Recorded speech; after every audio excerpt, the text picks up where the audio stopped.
Good afternoon to all. First of all, I, Mr. Subham Das, extend my warm welcome to our esteemed speaker from our soil, who is none other than Professor Chintamani Mahapatra, Pro Vice Chancellor and Dean Administration of the leading and very prestigious Jawaharlal Nehru University, New Delhi. We need his support and guidance and mentor for our Jawaharlal Nehru College, Cuttack, for the academic advancement, as well as to groom the Center for Adivasi Research and Development Studies, which is meant for protect nature, culture, language, and identity related issues of Global South to represent as their voice in several occasions. Now I would like to welcome our Principal Professor Pallab Chakrabarty, Convener Professor Saroj Chandra Pradhan, Coordinator Rudunarayan Das and Payal Agarwal for conducting this remarkable 75th talk of Ranjit Guru Memorial Series of International Webinar. And last but not the least, I welcome to all the pan-Indian audience in virtual mode for their presence and make us feel proud to celebrate the collaborative engagement of Policy Dialogue 2020 and live. I would like to invite Professor Saroj Chandra Pradhan, convener of this meeting, go for his brief welcome address. Over to Saroj sir.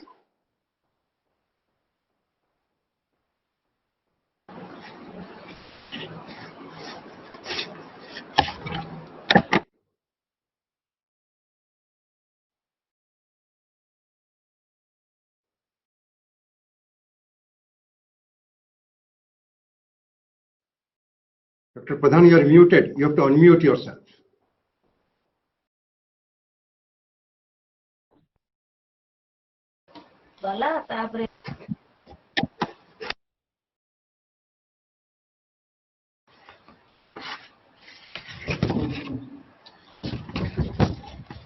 Learned scholars, participants, academics, and distinguished guests, all are welcome to this 75th round of intellectual discourses organized by Department of History and Political Science in close association with CARD, Odisha.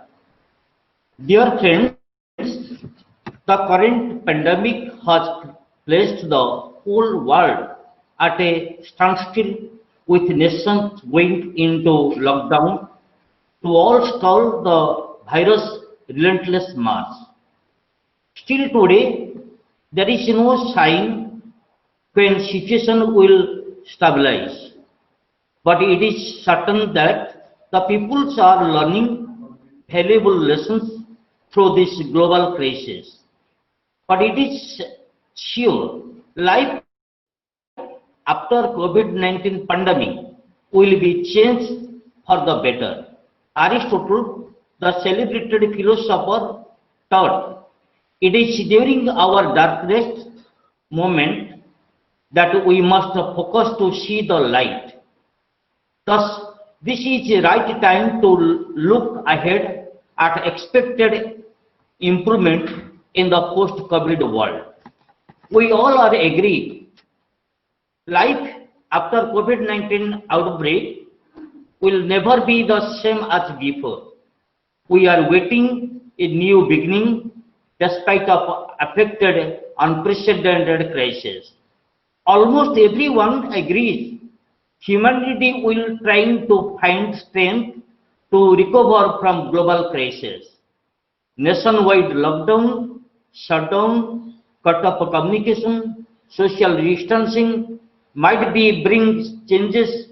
Around 7 predictions like house not apartment, bunkers better than open plan, self-sufficient power and water, filtrations and nutrition, home as a new office, urban farming goes global, rejection of mass industry.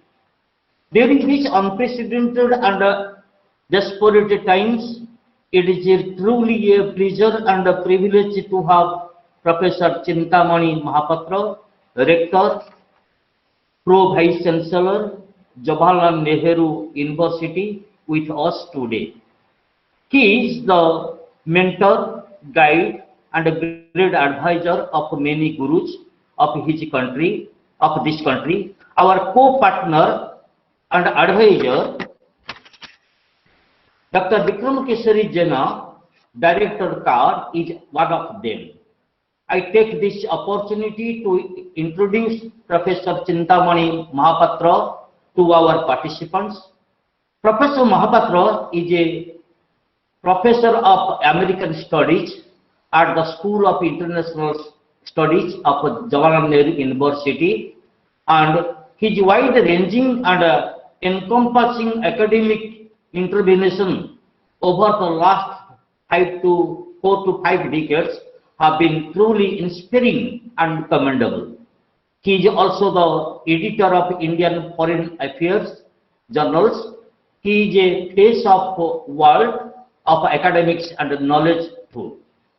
From his illustrious academic career, I would like to mention just a few notable achievements and experience to give our audience an idea about the variety of scholarship that he has his credit. Professor Mahapatra held a position as a member of UGC Review Committee, Area Studies Program, Member Fellowship Expert Committee, ICSSR. Apart from his academic scholarship, he has been an inspiration to many of the contemporary scholars and young students. He is also key advisor of the CARD too, for his well-wishing. The newborn child CARD go ahead step by step for the welfare of the Adivasi and the peoples too. We are glad to know Professor Mahapatra was Tagore Chair Professor at Wuhan University, China. He has conducted research in several US presidential libraries and US National Archives, British Public Record Officers in London, visiting faculty in several UGC-run academic staff colleges, the Foreign Service Institute of the Ministry of External Affairs, National Defense College, Army War College, and some more. We are indeed fortunate to have Professor Mahapatra with us. We sincerely thank him for accepting our invitation to join our webinar series. We are looking forward to hear from him about life after Corona pandemic, the world that never was. Thank you all. Thank you, Professor, for that. Now, I would like to invite Payal Agarwal to go for the introduction of Professor Mahapatra.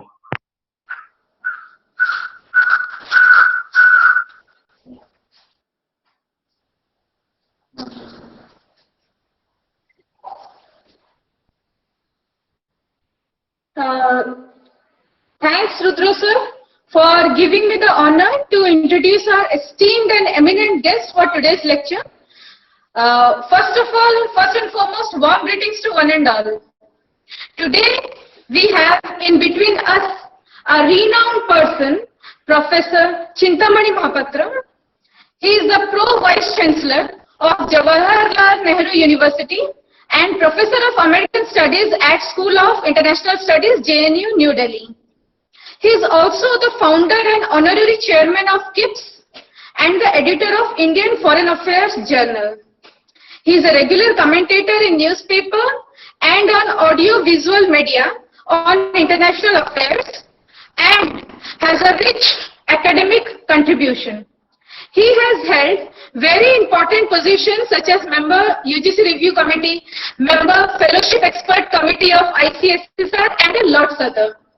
Besides all these, he has been an awardee of a number of fellowships such as Fulbright Fellowship, Commonwealth Fellowship and Visiting Fellowship to undertake research in US, UK, Austria, Australia and many other countries. Sir, thanks a lot for being a part of this webinar. We welcome you from the core of our heart. Sir will put his insights on life after corona pandemic, the world that never was. Now, I would like to invite Professor Chintamani Mahapatra to please initiate his talk. Over to Chintamani, sir. Can you see me? Yes, sir, we can see you. Okay. Namaskar and good morning to all of you. Thank you, Professor Pradhan, for giving me this opportunity to share some of my thoughts with the audience here. And of course, my special thanks to Dr. Jena as well for inviting me. He has been trying to get me for quite some time because of my busy schedule. I was not able to give time, but finally I managed. And it will be a pleasure for me to share my thoughts with all of you. Now, I have found that it is more interesting to have more interactive session. You raise questions and I try to answer. Then make a long speech and some of you will go to sleep. So what I will do, and I'm sure there is a place for chat here. You can always write your questions. I'll make some broad observations, very broad observations. And then you can raise any question and I'll try to answer. That way both all of you and myself will benefit. I can benefit from your questions as well. So let me make some broad observations about life after the COVID-19 pandemic. I have attended many seminars, and most of the seminars and large number of articles talk about the post-pandemic global order. I always emphasize that when the pandemic is still ravaging on, and even the #1 country in the world is having the worst of time right now. Even India's capital, Delhi, is experiencing terrible time. In last 1 week, every 4th hour, one person is dying in Delhi. In this kind of situation, how can we talk about a post-pandemic global order? It is yet to be post. It is ongoing, right? Even then, it is important to have positive thinking and to imagine that time will come when this pandemic may not be completely eliminated, but it can be contained. And there are many scientists in different countries which are trying to develop a vaccine. And there is hope. Hope is very important for human existence. There is hope that once the vaccine is there in the market, the pandemic can be contained. Having said that, it is always important to think about the future. Not to have a dream world, not to build castles in the air, but to plan ahead. So in that context, because my field of study is international relations and politics, what I will do is I'll talk about the broad global order and how it is going to take shape. But during the Q&A, you don't have to confine yourself to whatever I said, because in a limited time, I cannot speak on every issue. You can raise questions related to the field as well. Now, there was an order, global order, before the pandemic. And there is an order, a difficult order, in the midst of the pandemic right now. And there is going to be an order, a global order, after the pandemic. How can I say so confidently? It is because change is the only thing that never changes. Everything else changes. 5,000 years ago, a philosopher in Greece, when he said, you cannot step twice into the same river. What he meant was, river is perennially flowing. The moment you step in and step out and again step in, it is no longer the same water. That means he was underlining the change that happens all the time. So we are confident that even this time shall pass away and a new order will emerge. Will it be a good order? I don't know. Will it be a bad order? Maybe. Can we try to save the order? Certainly. So let me spend a few minutes in talking about the global order before the pandemic and talk about the global order which is under stress right now and how things may happen so that we prepare ourselves for any possible negative changes, negative developments that may come. So this is the structure of my brief presentation. Now, this pandemic began in December 2019. So before that, how did the global order appear? When I looked at the global order, I found that the United States of America and China were fiercely competing with one another. They were almost fighting a trade war, but not able to fight a Cold War. For about 40 years after the Second World War, there was a Cold War between the United States and the Soviet Union for 40 years plus. And when the Soviet Union collapsed, we had a unipolar world order where the United States was the only superpower and trying to shape the global order as per its desire and wish and plan. But since the 1990s onwards, particularly in 2000, when the Americans were fighting a deadly war against international terrorists after the 9/11 incident, the Chinese were making more and more money. And in a span of a couple of decades, we found that China had emerged as the #1 manufacturer in the world, the #1 importer in the world, the #1 exporter in the world, the #1 consumer of luxury goods in the world, the #1 banker to the United States of America. And of course, its military modernization was also evolving at almost geometrical speed. So just before the pandemic would hit, some kind of, in my language, in my concept, cold confrontation was already evolving between the two largest powers, the USA and China.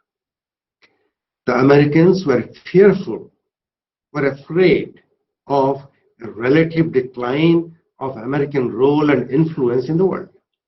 And the Chinese were aspiring to become #1 in the world, if possible, and #2 in the world, and compete with the United States. In that competition, certain amount of confrontation was taking place. And that confrontation became very acute when Donald Trump became the president. And he found that the Chinese are running hundreds of billions of dollars of trade surplus by doing unfair trade with the United States, and began to impose very high tariff on Chinese product, and of course the product of so many other countries, including India. So suddenly it impacted the global financial order and the global trading order. Why? Because large number of supply chains were connected with China. And when the US apparently was trying to bring about certain disconnect between the two, it affected the chain, and many countries got affected by that.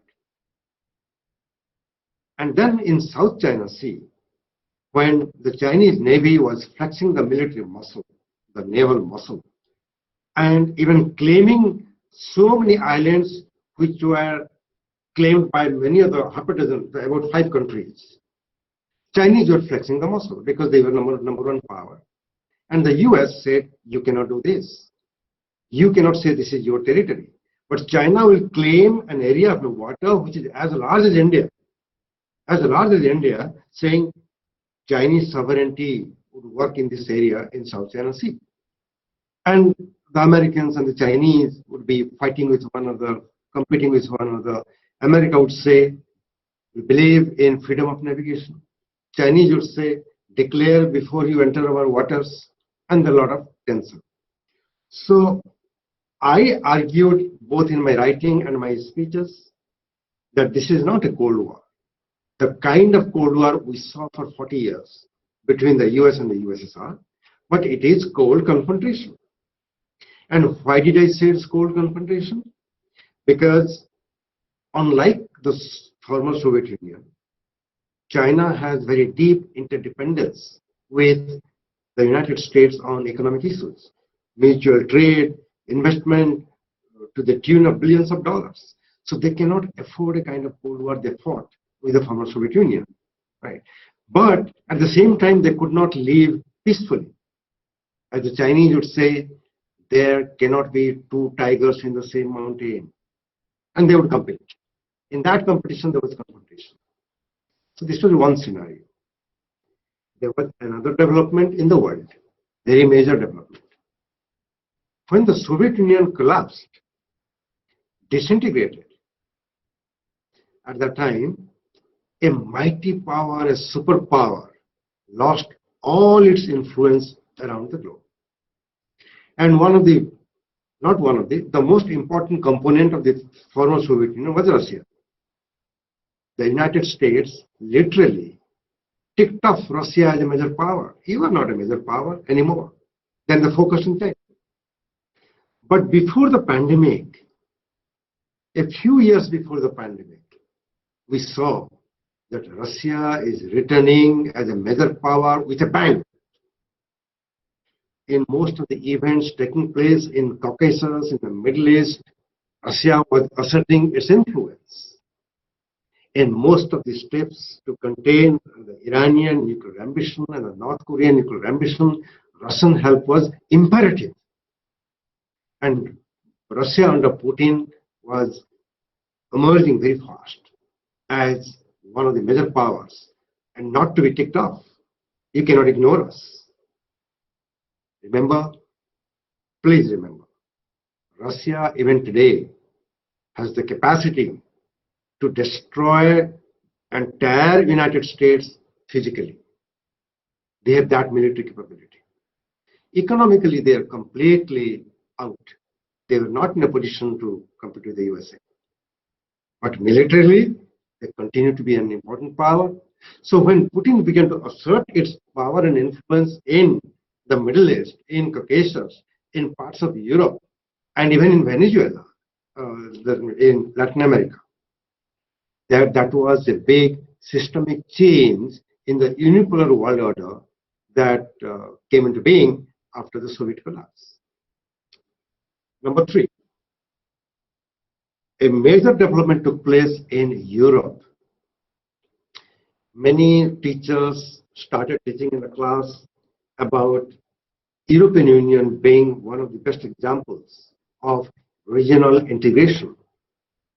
Countries in South Asia formed SAARC, but SAARC was not able to take off the ground because of the Pakistan factor. Countries, teachers and the students who were studying Southeast Asia, Association of Southeast Asian Nations was also emerging as an important regional integrative movement. But before the pandemic, we saw that the European Union had entered into a very difficult phase of integration because of the Eurozone crisis.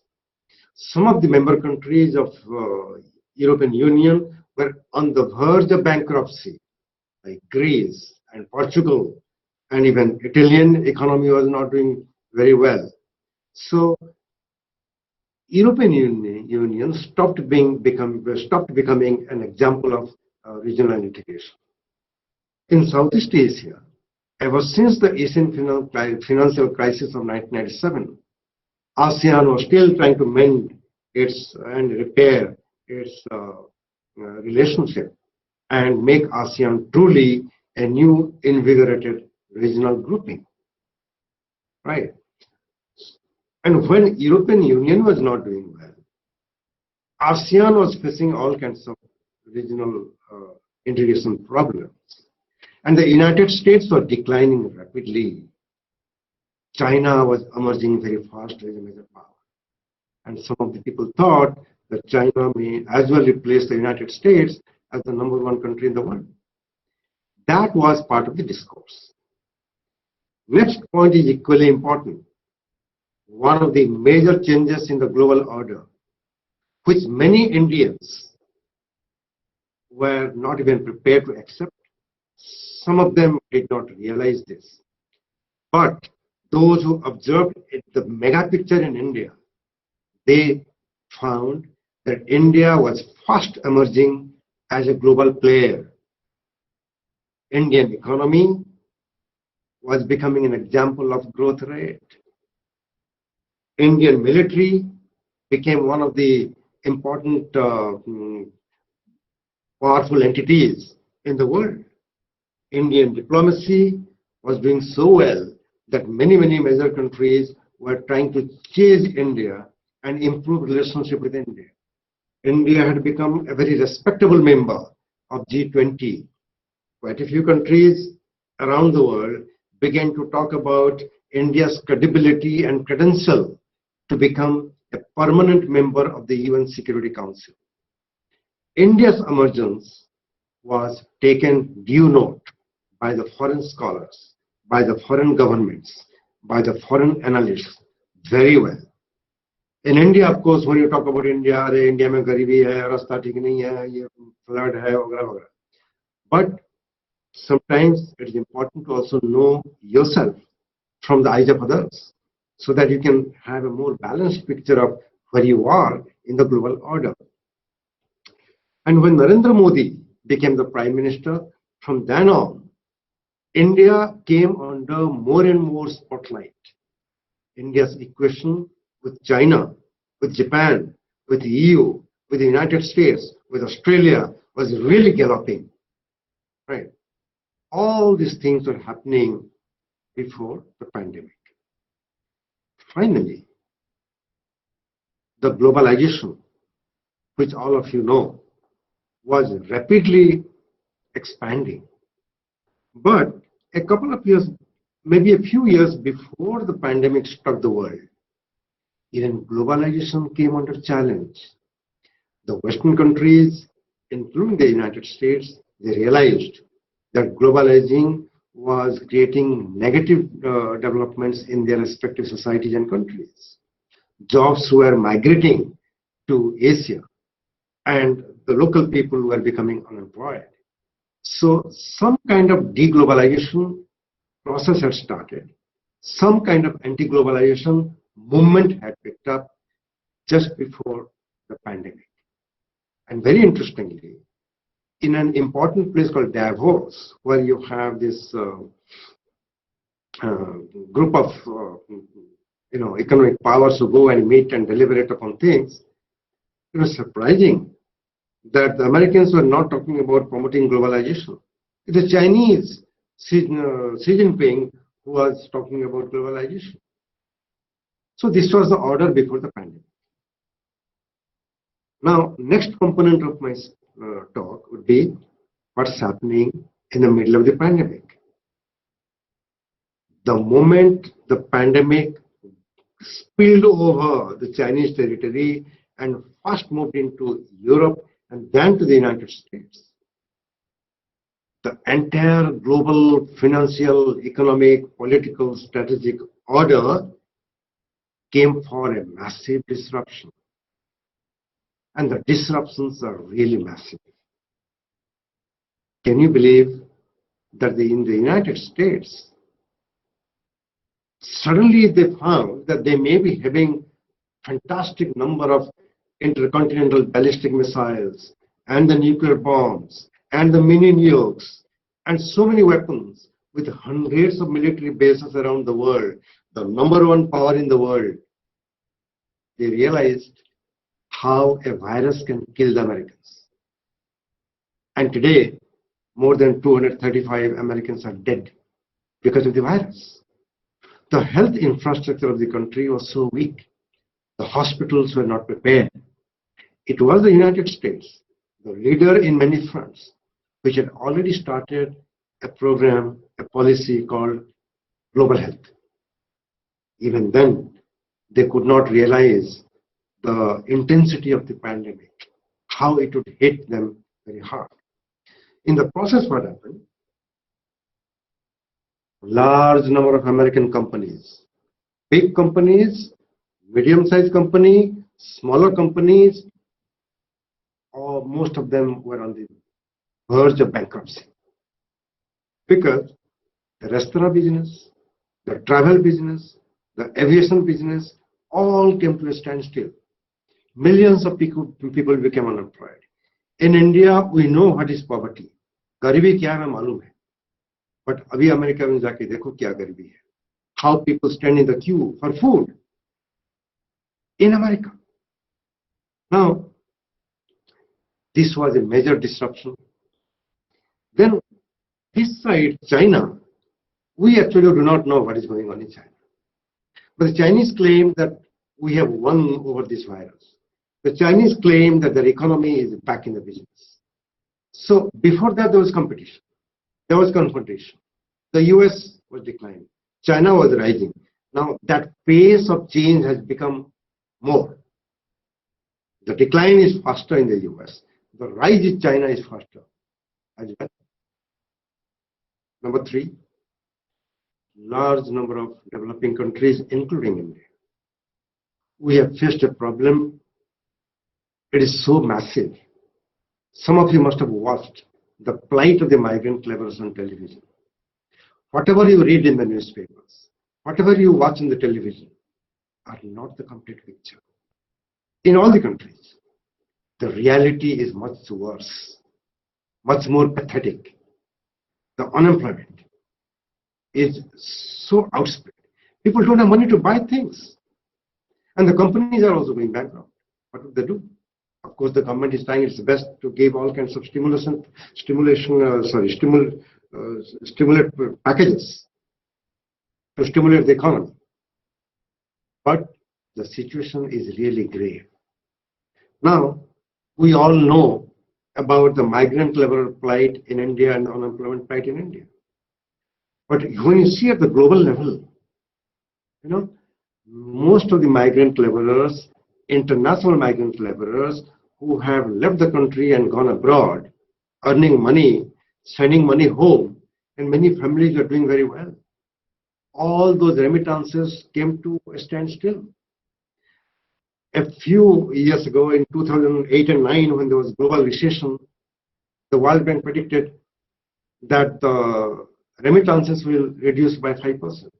And there was a lot of worries. Today it says it is going to be reduced by 20%. Imagine India, about 6 million to 8 million Indians are working in the Gulf. They not only lost their jobs, some of them are returning home. Kahan milegi naukri? Koti milegi chakri. It's a pathetic condition. And then health is such a situation. Every country is becoming more nationalistic. This is another development taking place in the middle of the pandemic. Before that, we talked about international cooperation, global institutions, International Monetary Fund, World Bank, United Nations Organization, WHO, World Health Organization, Food and Agricultural Organization, big things, big cooperative mechanisms. But the moment the pandemic struck, every country was trying to protect their own people. And the new kind of nationalism became a force to be reckoned with. America, when Donald Trump talked about America first, the meaning was different. Once the pandemic struck, the meaning was different. India talks about Atmanirbhar India, precisely because of this, that we have to protect our own people. We have to be self-dependent, not running away from international cooperation, but we have to strengthen ourselves from within, particularly in the health infrastructure. So today, people talk about vaccine nationalism. Kaun banayega pehle vaccine? Competition चल रहा है. Ideally, there is something called what should I say, global common good, which affects everyone. For example, environment. If there is environmental degradation, then the global public good will also be affected. Health security is also global public good. If any one person is infected anywhere in the world, that infection can spread to the nook and corner of the world. But countries don't realize this. Even if they realize, they are becoming nationalistic right now because of the fear. When the pandemic struck India, I think in March, I produced a video, my own video, and put it on the Kalinga Institute of Indo-Pacific Studies, KIPS, our website of the institute. I said, the Third World War has started. This is not a war between countries. This is a war between the humankind and a virus. If the human beings do not unite now against a common enemy, the loss will be that of the humanity. This was my moral position. This was my philosophical position. But the reality I found that no, nationalism there everywhere. At the moment, everyone is going nationalist. Number 3, again, I wrongly assumed as a moral person that at least during the pandemic, the conflict will be less, crimes will be less, terrorist attack will be less. But no, wars are going on, conflict is going on in Nagorno-Karabakh, in Africa, Ethiopia, Eritrea. And then you have in the Korean Peninsula, the North Koreans, South Korean dispute. More importantly, closer to home, close to our nose, along the LAC, the Chinese flexing the muscle, and the Pakistanis interfering in Kashmir.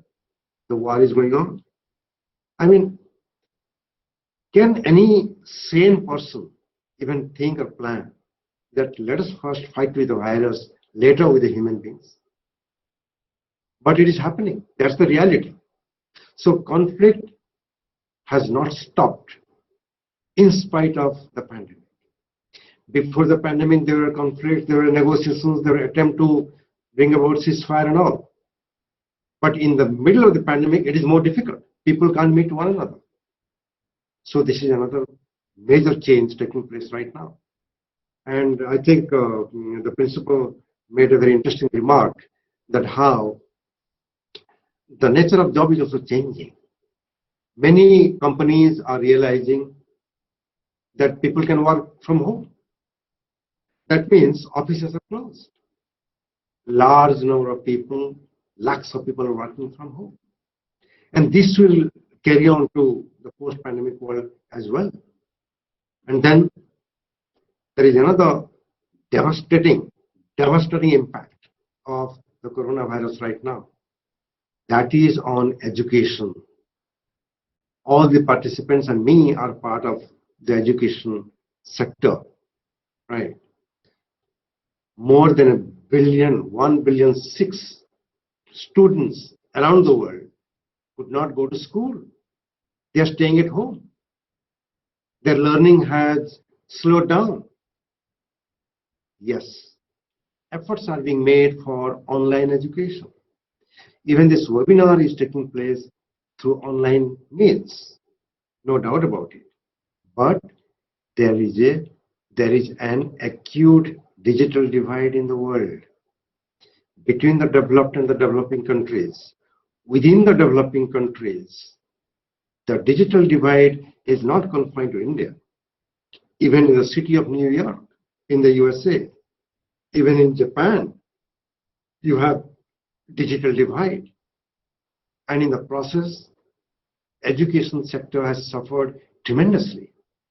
And there was another impact related to this. Imagine some of you are mothers and you have children, and your children are at home, and you are asked to work from home, give online teaching and all. How are you feeling? it is so difficult for a mother to look after the baby and then do the work, office work, or even teaching work. So tough. So productivity has come down. So this is another major change that is taking place, which will create tremendous amount of problems in years ahead.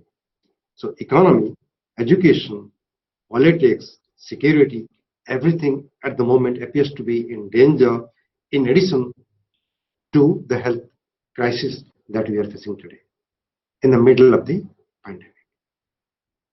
What may happen, my last concluding portion very briefly would be, what may happen in the future? This is not astrology. I'm just imagining as a teacher who is observing what's happening around the world and what may happen in the future. Very briefly. Number one, the great power competition will be more intense after the pandemic. Number two, the economy is not going to be normal for years to come. Number three, the deglobalization forces will become more active and countries will try to manage their economy in such a way that they are not dependent on foreign country, at least on critical items, for example, food, for example, medicine, so that other countries do not create massive problems on fundamental areas for them. Then number three, the supply chains which promoted globalization. You know, sitting in Qatar, you could get something made in China or America so easily. You know, those supply chains are going to change. Most likely, it will be more regional, so that you don't wait for a distant country to be part of the chain and then get disrupted in between. So for quite a few years, this supply chain disruption will create new supply chains, regional ones, and maybe local ones within the country and all. This is going to happen. Next, education. Education will no longer be the same again, like life will never be the same again. Forget about your in-person interaction with the students all the time. Technology has come. It is a savior. It has helped. Technology base needs to be expanded and get ready for a kind of blended education, a combination of online and offline mode that is going to pick up in a very big way. Seminar, conferences, workshops will be more online than offline.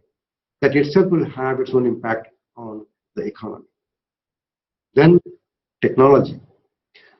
The technology companies are going to really prosper. They are prospering even now in a very big way. E-commerce, e-governance, e-learning, all E. So those companies which are doing well in the technology sector and those countries whose technology companies are in the front line, the equality or inequality among nations will be deciphered and decided and debated on the basis of technological capability. Any country that is behind technology will again go down in the ladder of the hierarchy of nations in the world order. This is the age of artificial intelligence. Artificial intelligence is going to impact even employment. So the students, if there are students here, the students should be aware and alert and learn technology as fast as possible. If you want to be relevant to the marketplace, whether Indian market or international market, you've got to be good in technology. Otherwise, you will lag behind. This is the future. We may not like it, but we have to do it. And these companies are going to be more and more prominent in influencing the economy and politics and strategy as well. Just to give you a hint, I'll conclude by giving you one or two interesting examples of how the artificial intelligence is going to create a new class of workers, skilled workers, and replace the existing unskilled workers and create more problem for them. So time to catch up. In Japan, there are 2 5-star hotels. When you walk into the 5-star hotel, you'll find only 7 people are employed there. And when you get in, one dinosaur kind of figure will come to you and say, "Excuse me, if you want to check in, press A, A. If you want a double room, press B, B. If you want to pay by credit card, C, C." And even a robo will take your luggage to the room. अरे कोई आदमी है ही नहीं. Go to USA, MIT. In MIT, they have created a machine, the robo.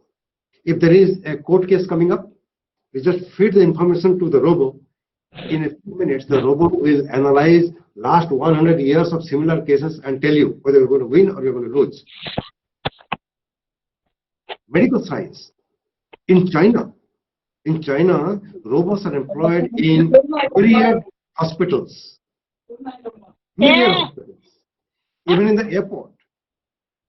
Last time when I went to China, when I got up and get out, then there was a robot standing there, and the robot is getting me, "Ni hao, hello." So this is the future. And Indian students, Indian teachers will have to adapt to the lifestyle, because life is not going to be the same again, either for the individual, or for the family, or for the nation, or for the globe. I have millions of things to share, but all of us know very well time is an important factor. So let me stop here, and I'll welcome observations or questions. I will try to answer. I don't have answers to all the questions, but questions are important.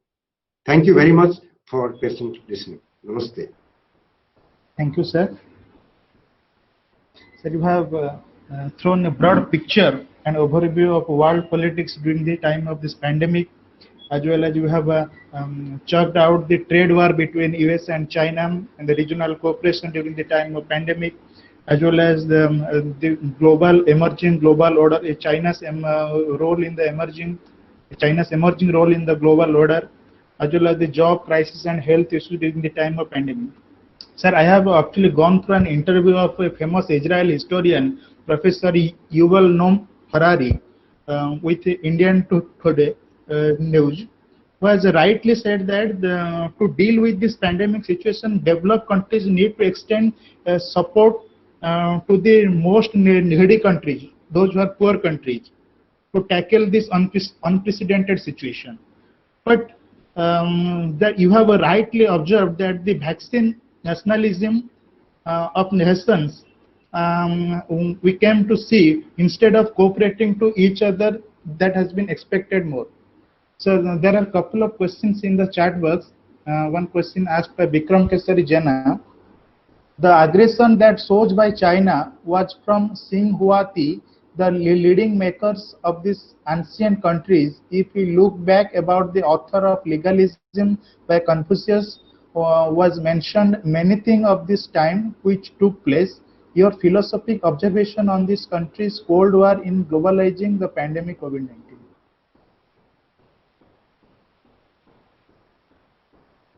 Can we take 2 or 3 questions, then I answer? So that Okay, sir. The next question is asked by me.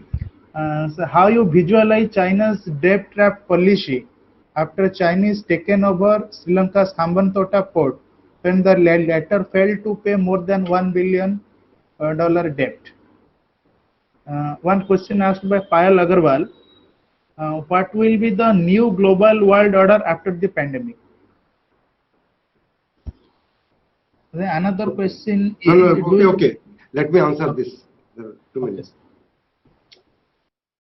There are certain issues where the developed countries will have to assist the developing countries.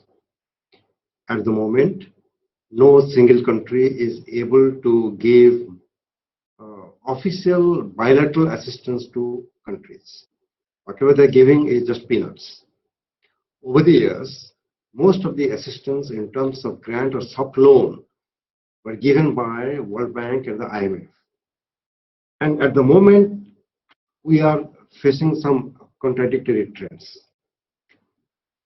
On the one hand, major international institutions are not able to do anything about the pandemic. The United Nations or the Security Council or even the WHO, they are powerless. They can't do anything. They're not able to do anything. On the other hand, World Bank and the IMF are doing, I would say, wonderful things at the moment. What kind of impact it would have? We have to have some time before we make an analysis. There are about 100 countries which are facing dire economic consequences because of the pandemic. About 100 countries. And they do not have a modicum of health infrastructure to deal with the pandemic. Actually, World Bank has come to help them, given them money to buy even PPEs, even masks, and whatever medication is required, and helping them in a very big way. And that's a very good sign. At the moment, we do not see the checks and balances or the political conditionalities, but later it may show up. One thing is very clear, that no matter how much of help comes from the developed countries, inequality in the world order will be more and more dire in the future. At the moment, most of the developed countries are affected severely by the pandemic. If you compare, about 10 countries in the world have 1 million plus infected people. And out of 10, almost 8 or 9 of them are developed countries. Right. So if the developed countries are facing acute economic crisis, expecting them to help the developing countries is a pipe dream right now. However, certain amount of help is bound to come. Because if they don't help, the negative consequences will affect their economy as well. They need market to invest, to produce, to buy back, to sell. So that is why the help will come, but the situation is green for quite some time. China and globalization. At the moment, China aspires to become a global power. Some people think China wants to replace the USA as a global power. Can it? I do not think that China will be able to replace the United States as the most powerful country in the world. No matter how great their economy does, no matter how slow the economic recovery in the United States is, the reality is that the United States has still 700 military bases around the world. China has only one in Djibouti. The United States has 11 aircraft carriers. China has only 2. The United States still is the hub of education, innovation, discovery, and invention, not China. And the train will continue. So in the foreseeable future, China will try to compete with the USA. China will try to be better and better from within. And they have been doing very well. But if Chinese are aspiring to become #1 in the world, far-fetched, it is not going to happen. Number 3 question is debt trap. Now, this is the big issue, debt trap. The Sri Lankan experience was not sinking in. You know, when I went to Kathmandu, it was a pleasure trip for me, but some of them knew that I was coming, so they requested me to give a lecture. I said, I'll talk about Indo-US relationship, my area. They said, no, please talk about China. So, who's who of the town? Top bureaucrats and the media persons and academics are all there. I knew what Nepal is observing with China. So I said, look, I'm not government of India. I'm not a bureaucrat. I'm not a diplomat. I'm a professor. I'm a teacher. You take it or you leave it. I'll give you my own views. I explained to them how dangerous it is to walk into the Chinese trap, debt trap, and gave the example of Hambantota. And they said, no, that is unique, only country specific. Then I gave them an example of Ecuador. Ecuador was given $12 billion and they sign an agreement for next 99 years, 90% of the equivalent oil will be given only to China. Then I give the example of Pakistan. In Pakistan, China has committed $60 billion CPEC, China-Pakistan Economic Corridor. And the Pakistani government was feeling very happy. Well, nobody's helping us, Chinese helping us. There will be new ports and the new roads and the new airways and new airports and the seaports and whatnot. They were in the bloody dream world. When the Chinese BRI concept, Belt and Road Initiative concept,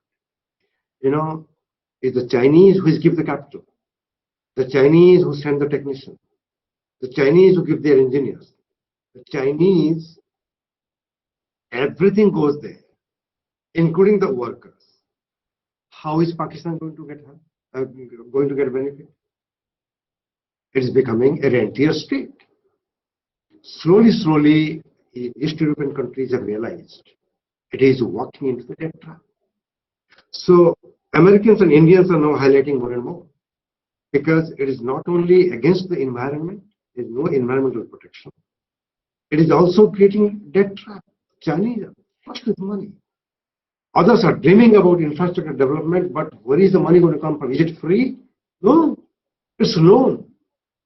Is the interest low like the World Bank loan? No, it's pretty harsh. This is very, very dangerous.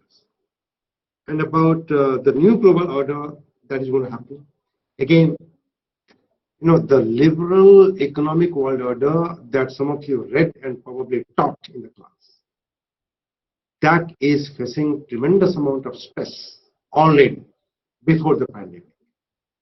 And through the pandemic, when I gave you hints about nationalism, including vaccine nationalism, those were indications that liberal world order is going to face more and more problems in the future. Right. How about the realist world order? Under the realist world order, the competition of power between the major powers will definitely be more intensified in the future. There will be more competition. There is no doubt about it. So let us expect more competition, less cooperation. That doesn't mean that there will be no trade. There will be trade. That doesn't mean that countries will not cooperate in certain things which is of common good, like environment. No, it will work. Even Joe Biden, after winning the election, he has already promised that he will return to the Paris Climate Accord. And yesterday, the 15 countries in the Asia Pacific, they signed the RCEP. India is out of it, right? America was out of TPP. There is a possibility that America will again try to renegotiate that TTP, which has become CCTTP. So there will be cooperation, but intense competition in the global order is going to take place. What will be India's position? I think India will manage to be one of the global leaders. It will continue to be one of the global leaders in the future. So let's have some more questions now. There is one question asked by Bikram Mahapatra. The role of WHO is suspected in COVID matter that inspired China to adopt expansionist policy more and more. Your views in it, sir. Another one question asked by SK Imran. We know that during the pandemic, the migrant workers suffer the most. So what should be their life after the pandemic? Okay. Now, you see, World Health Organization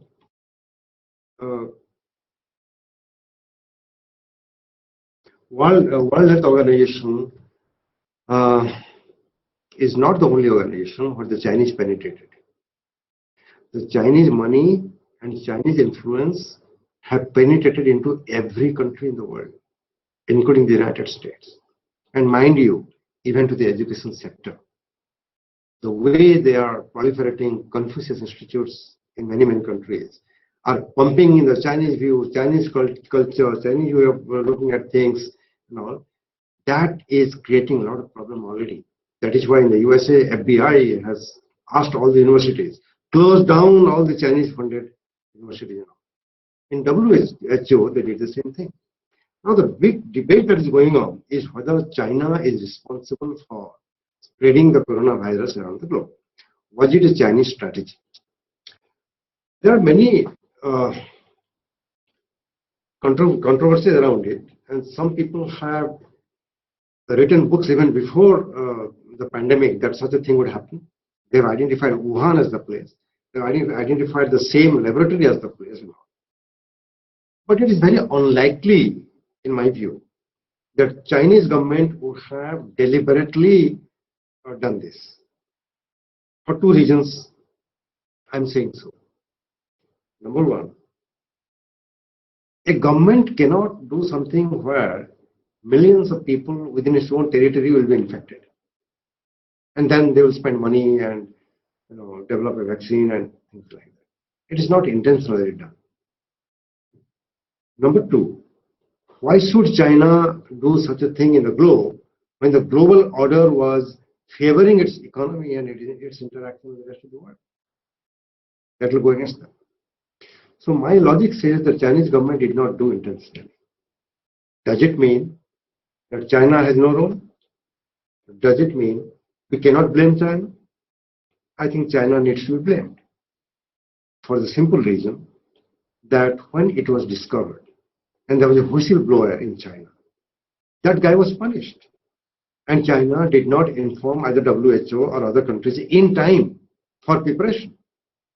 And this virus is so dangerous. It mutates so fast. It travels so fast, in fact so fast, that even one day delay in informing others could create havoc. And havoc was created. So to that extent, Chinese government should say that yes, we're really sorry that we did not do this. We did not do this because we were ignorant that it would have so much of effect. But instead of doing that, they're defending, no. There was a Spanish flu. Can you blame Spain for that? There was MERS, Middle East Respiratory Syndrome. Can you blame the Arab countries for that? So they're arguing like this. But the fact remains that they can be held responsible. Migrant law. See, this is my personal view. When the crisis hits, people in charge of handling the crisis, it all depends on how they understand and how they implement. When in India, it became clear to the people managing the thing that this infection is going to really spread. And they knew that manufacturing will be stopped. Then they said, go home. I mean, they didn't say go home. The manufacturing stopped. And frantically, people started moving. That created a tremendous amount of risk for life and for livelihood and whatnot. Imagine, after the crisis struck, the kind of benefit, the kind of assistance given to them by the government would have been given then and there. Hello, Prakash. Prakash.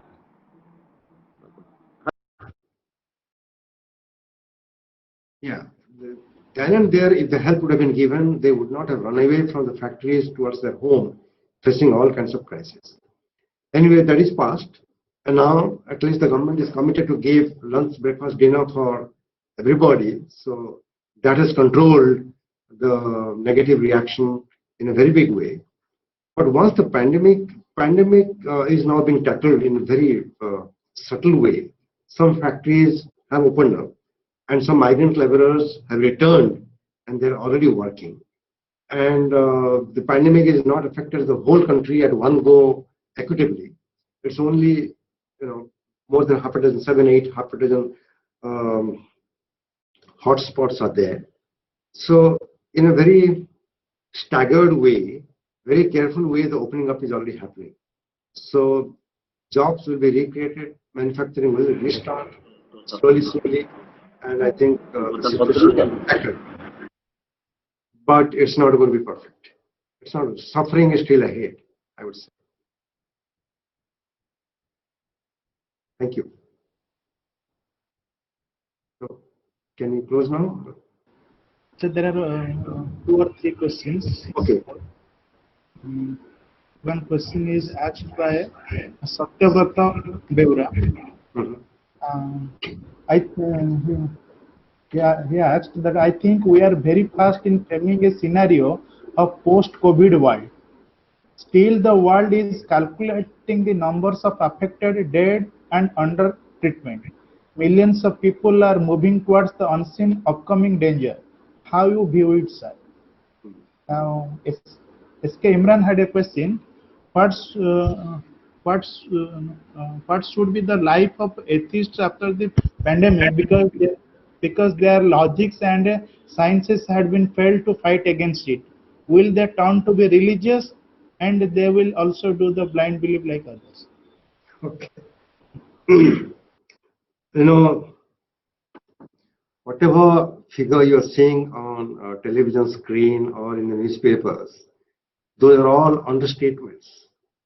The reality is very severe, not only in India, everywhere in the world, because there is a problem of collection of data and there is a problem of reporting also.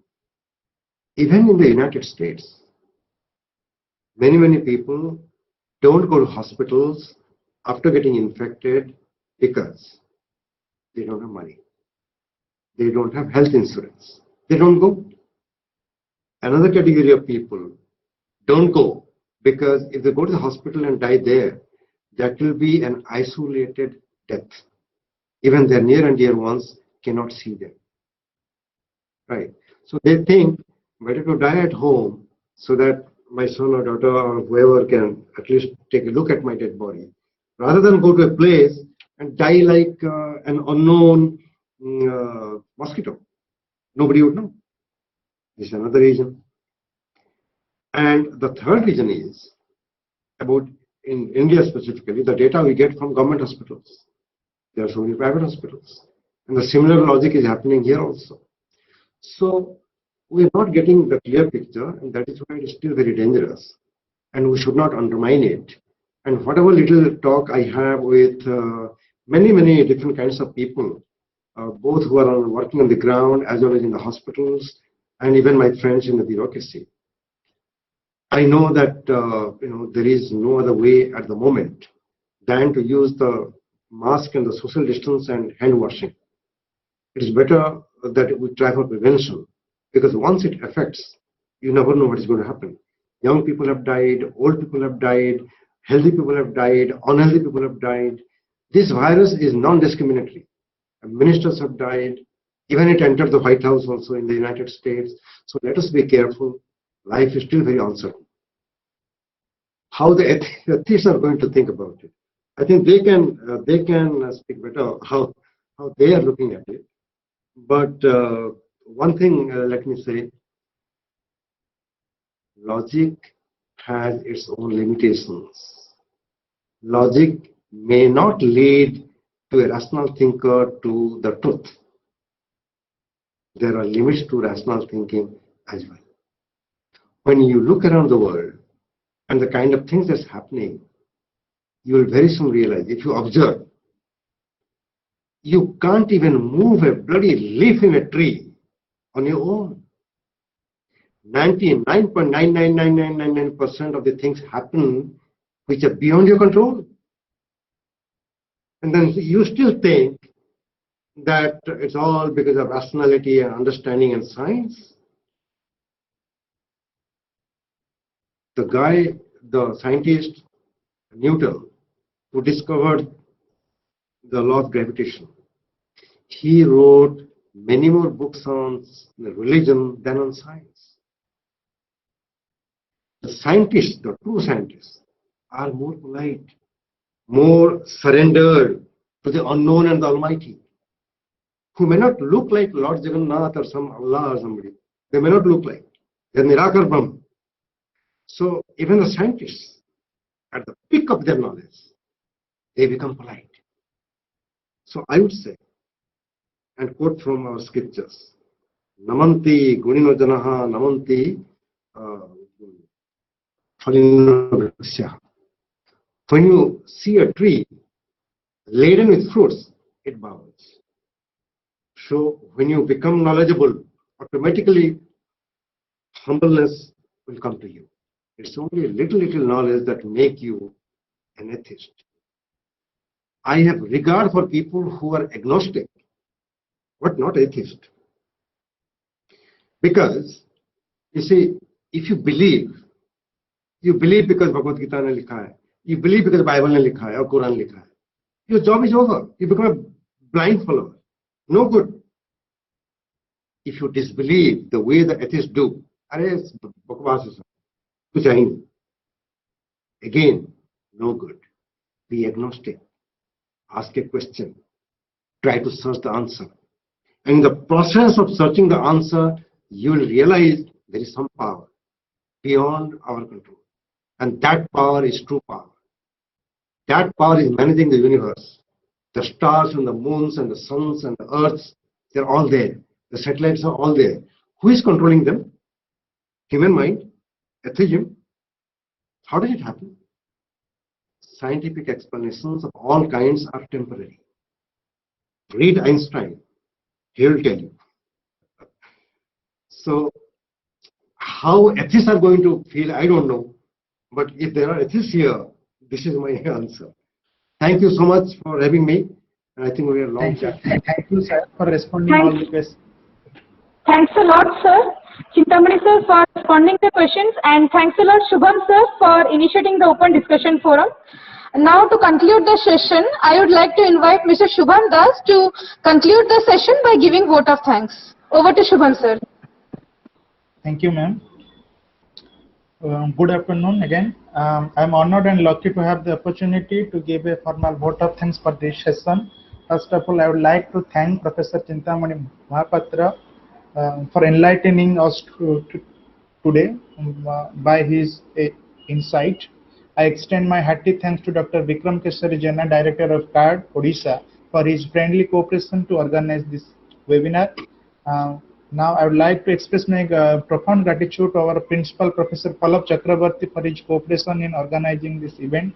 I would like to thank Convener Professor Saroj Chandra Pradhan, Coordinator Rudranarayan Das, Co-Coordinator Ms. Payal Agarwal and Vaidhar Das for their support and guidance to organize this event. I am happy to express vote of thanks to all those participants, including lecturers, professors, students, civil society members who have made this webinar such a resounding success by sparing their valuable time with us. Thank you everyone, and the meeting is concluded. Thank you very much.